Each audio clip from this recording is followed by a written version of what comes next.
All right, guys, it's time for another Travel Tip Tuesday. This one's a quick one, but a really helpful one that we figured out some time ago. You can see it in the background right now.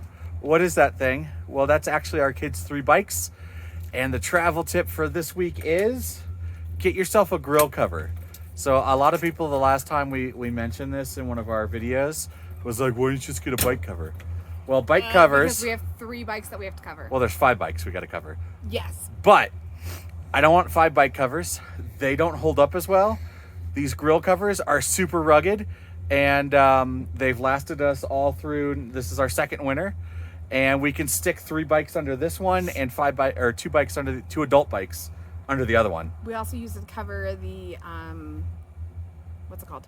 I don't know. What generator. Yes, we also use it to cover the generator when we're traveling. Not when it's on. So that it doesn't get rained on. Yeah. When we're moving. But they've been through a battle, and there's not one tear in them. Yeah. So and they're cheap. Right, they're out in the sun a lot. Yeah. They take the UV rays, and they haven't deteriorated yet. So grill covers are cheap. You can buy them anywhere. It's a lot harder to find bike covers. And so get yourself a grill cover, because I'm going to show you in a second here what it looks like when it's covered in a foot of snow. All right, so this is our kids' 3 bikes before the snow.